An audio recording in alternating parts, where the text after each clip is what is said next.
It's amazing how easy it is to overlook, just the fundamental things, the stuff that's like literally the backbone of our world. Mm-hmm. Take copper pipes and tubes. Right. I mean, it sounds pretty basic, doesn't it? Just like metal tubes. Yeah, yeah. You don't think about it much. But here's a little something that might surprise you. By 2025, the global market for these seemingly simple copper pipes is projected to hit a massive 26,340 million USD. Wow. That's a lot of money. Yeah, that's over $26 billion. 26 billion. It really highlights how essential they are to modern life and industry. I mean, think about it. The water supply to our homes, the intricate cooling systems in these huge industrial complexes, copper pipes and tubes they're absolutely fundamental. Exactly. And that's precisely what we're diving into today. Yeah. We've got this recent market analysis that focuses on the global copper pipes and tubes industry. And our mission is to pull out those key insights for you. We'll help you understand, where this market's headed and more importantly, why it even matters. Yeah, we'll be looking at the current landscape, the anticipated growth, across different regions and applications, and really just the key forces that are driving all of these trends. So. All right.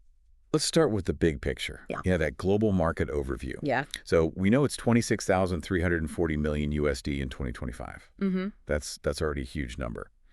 But the report's forecasting it to climb even higher to 43,266.2 million USD by 2033. Wow.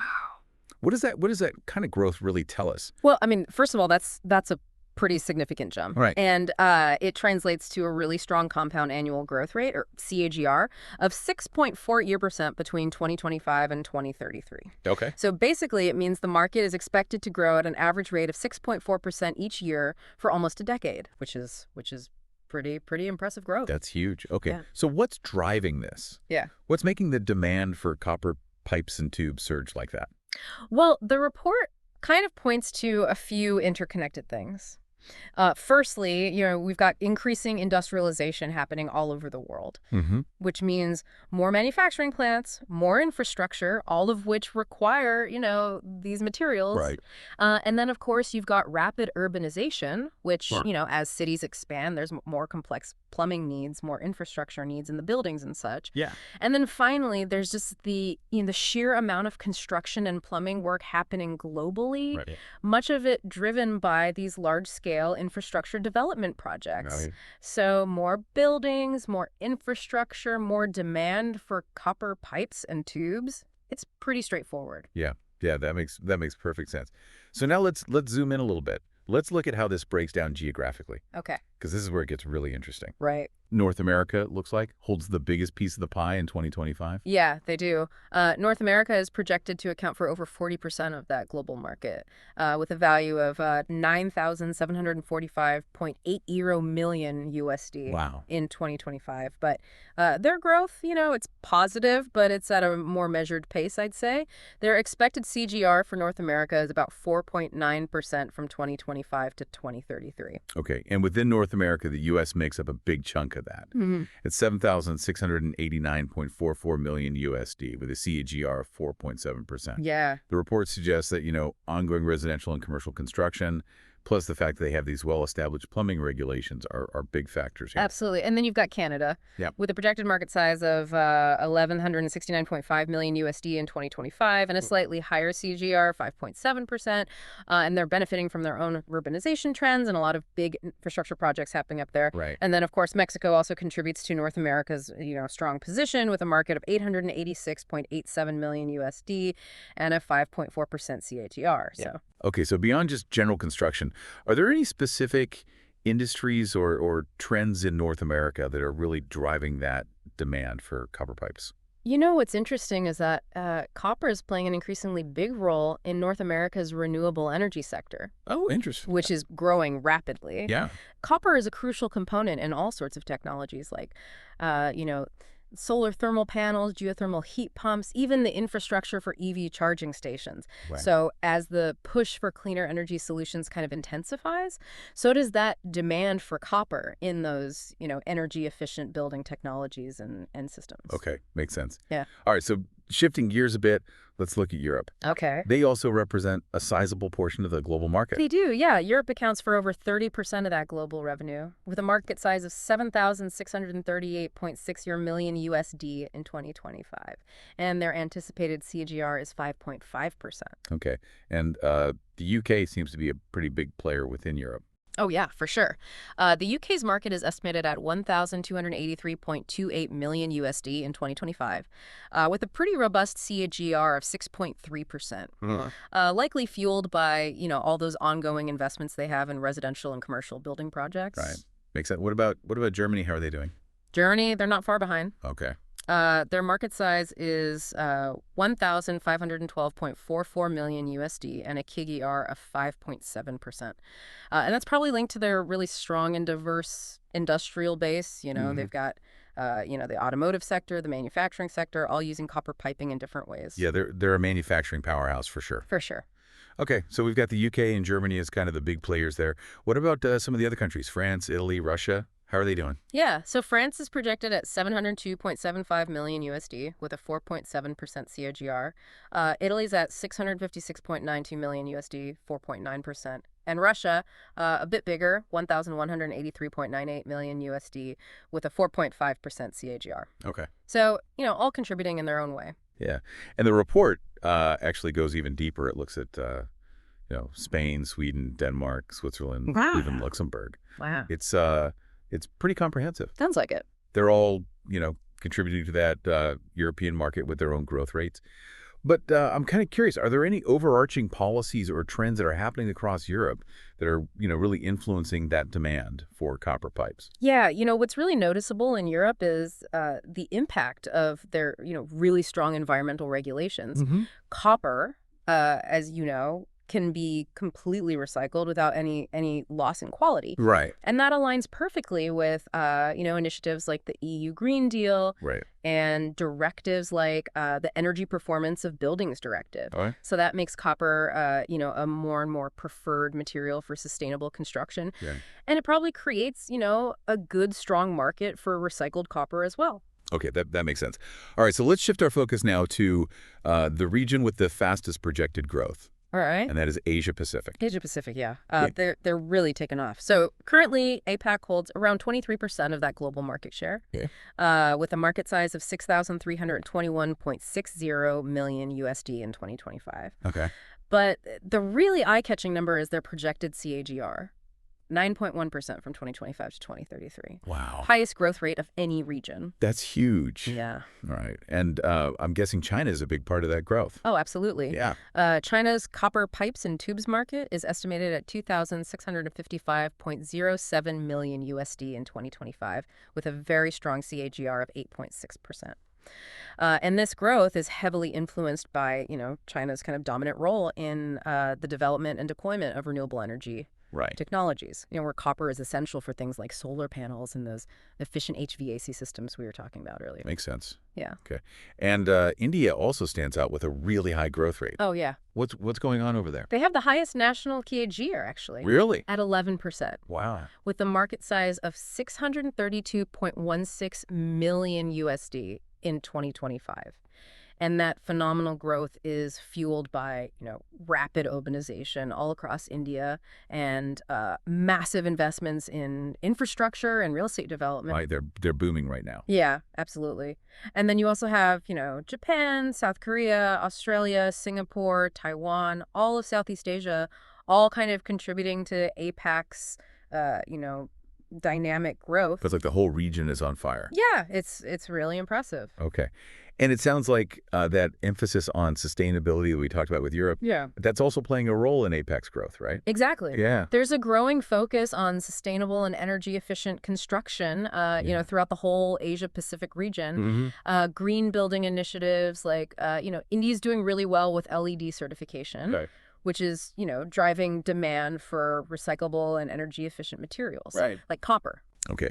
So copper is checking all the boxes. It is. All right. So let's move on to South America now. Okay. Their market share is smaller, but it still represents a pretty significant chunk of the pie. It does, yeah. South America accounts for over 5% of the global revenue, with a market size of 1,092 million USD in 2025 and a projected CAGR of 7.1%. Okay. And it looks like Brazil is the biggest market within that region. It is, yeah. Brazil's market is valued at 428.39 million USD in 2025, with a KGR of 7.7%, Okay. driven by continued urbanization, all those infrastructure projects, and the expanding HVAC and plumbing industries in Brazil. hmm And then, Argentina, Colombia, Peru, and Chile also contribute to that overall regional market size. Okay. So what's boosting growth in South America? Well, government investments in things like infrastructure and housing are definitely a big factor. Right. And then they also have a lot of trade agreements within the region that, make it easier to get copper products. Okay. Makes Yeah. sense. All right. Let's look at the Middle East now. Okay. It's a smaller share globally, but it's got a pretty impressive growth rate.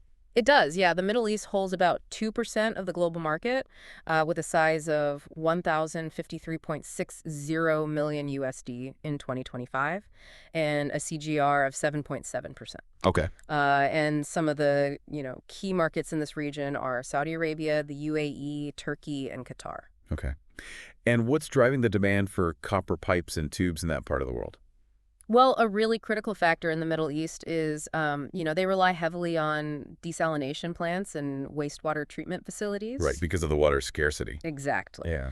And copper is exceptionally good at resisting corrosion, especially in those, saline environments. Right. It's really indispensable there. Okay. And of course, they also have a lot of urbanization going on. hmm And they're investing heavily in HVAC systems, especially to support things like big events and tourism. Yeah. With that desert heat, you definitely need good AC.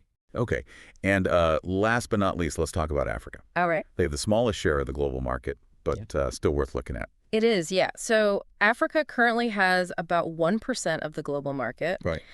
with a size of 579.48 million USD in 2025 and a CAGR of 6.7%. Okay. And the biggest markets there are South Africa and Nigeria. Okay. So what's driving growth in Africa? They have, some key industries like mining, oil and gas, manufacturing, hmm and all those are expanding, Right. which increases the demand for copper pipes, for transporting fluids and heat exchange processes. That makes sense. And then on top of that, there's a growing number of renewable energy projects being developed across Africa, Right. which is also contributing to that demand. Okay. So we've looked at all these different regions. Hmm. And it's amazing to see how the copper pipes and tubes market is growing and evolving. It is. But I'm curious, what are the main ways that these pipes and tubes are actually being used? Right. Like, what are the dominant application segments? Well, according to the report, HVAC and refrigeration is probably the biggest one globally. Okay. And, global temperatures are steadily rising. Yeah. There's an increasing need for efficient cooling and heating solutions. Yeah. And copper is, it's really good at conducting heat. Right. So it's perfect for those energy-saving systems. Okay. That efficiency and heat transfer is really crucial, for minimizing energy consumption and getting the best performance out of those systems. Okay. That makes sense. And plumbing is another big area. Oh, yeah. Plumbing is actually identified as the fastest growing application segment overall. Interesting. And, copper's resistance to corrosion, that long lifespan, Hmm. it makes it a really reliable and durable choice for all those water supply and drainage systems. Right. And that durability means, lower maintenance costs and a longer lifespan for that infrastructure. Okay. Yeah. Makes sense. The report also mentions industrial heat exchange equipment as a significant category. Yeah, it does. So while plumbing is the application segment that's growing the fastest, industrial heat exchange equipment is actually the fastest growing category within the industry. Okay. It includes a lot of specialized applications in manufacturing and processing. Great. And then, of course, there's also a general others category, which could include all sorts of things like, medical gas lines in hospitals or special piping in certain industrial processes. Okay, that makes sense. Yeah. So we've talked about the drivers that are specific to different regions, Mm-hmm. but what are the big overarching factors that are really propelling the growth of this market globally? Well, the increasing global demand for efficient plumbing and HVAC systems is definitely a primary driver. Wow. And then you've got that substantial growth in construction and infrastructure development that's happening all over the world, Right. fueled by, urbanization and industrialization. Hmm. And then finally, a growing awareness and focus on water conservation is really boosting the demand for durable, leak-resistant plumbing systems. Okay. Makes sense. So are there any potential headwinds? Anything that could slow down that projected growth? Yeah, the report does mention the relatively high production costs associated with copper Okay. and just its overall economic viability compared to other, alternative materials. Right. And it also briefly mentions the availability of substitute materials, but it doesn't really get into, which materials or applications are really affected by that. Okay. So it acknowledges that it exists, Yeah, it does. but it doesn't dive into the details too much. Yeah, too much. Okay, fair enough. So let's talk about some of the key trends Yeah. that are shaping the future of this market. Yeah. What's on the horizon? Well, one major trend is the increasing demand for energy efficient and sustainable solutions. Mm. That's across the board, across all sectors. Right. And this really benefits copper because of that, excellent thermal conductivity, Yeah. which makes HVAC systems and other things more efficient. Right. And of course, its recyclability. Right. The report also highlights the technological advancements in both manufacturing and recycling of copper pipes. Okay. They're making those processes more efficient and less impactful on the environment. That's great. You mentioned recycling. I'm Hmm. kind of curious how readily can copper be recycled? Oh, very easily. Okay. Copper's 100% recyclable, Wow. and it doesn't lose any of its properties when you recycle it. Okay. So, you can reuse it So indefinitely. it's a truly closed loop. It is. Okay. And, the report even mentions that, leading companies in the industry are actually investing in advanced manufacturing techniques to make things more efficient and sustainable. Mhm. And they're really emphasizing that recyclability to appeal to all those green building initiatives and projects that Right. want to meet, higher environmental standards. Makes sense. Okay. So to wrap things up, what does that competitive landscape look like? Well, it seems like the leading companies are focusing on investing in those advanced manufacturing technologies, Mhm. Yeah. to improve efficiency and sustainability. Right. And there's also a really big emphasis on developing and marketing eco-friendly copper pipes that meet those really stringent sustainability standards. Okay. They're really highlighting that recyclability as a key advantage for green building projects. Okay, so to kind of bring it all together, our Mhm. our deep dive into this market report reveals a global copper pipes and tubes market that's poised for really substantial growth, Mhm. projected to exceed 43 billion USD by 2033. That's right. We've seen how the growth rates vary in different parts of the world, Yeah. with Asia Pacific leading the charge. And HVAC, refrigeration, and plumbing are the main areas where these pipes and tubes are being used, Right. with plumbing expanding really rapidly. Yeah. And all of this growth is being driven by, that increasing urbanization, all the industrialization happening, the infrastructure development, and, of course, the global demand for sustainable solutions. Exactly. Copper is just, it's essential for addressing all those big global trends. Absolutely. It's amazing how, these material properties just make it so indispensable. Yeah. This has been really insightful. It has. It really makes you think about how something is, seemingly ordinary as a copper pipe is so connected to all these big global forces. Hmm. So I've got one final thought for you to consider. Okay. With all this growth in the copper pipes and tubes market, Hmm. and thinking about copper's, crucial role in things like sustainable building and infrastructure, what other industries do you think might experience some big ripple effects in the years to come? And how might future innovations in, material science further shape this market landscape? It really highlights how interconnected everything is. Yeah. Even these seemingly basic materials are playing a big role in these global trends. Absolutely. It's fascinating to think about. Yeah. It really is. So there you have it. That's our deep dive into the world of copper pipes and tubes. It's a world more complex than you might think. It really is. Until next time.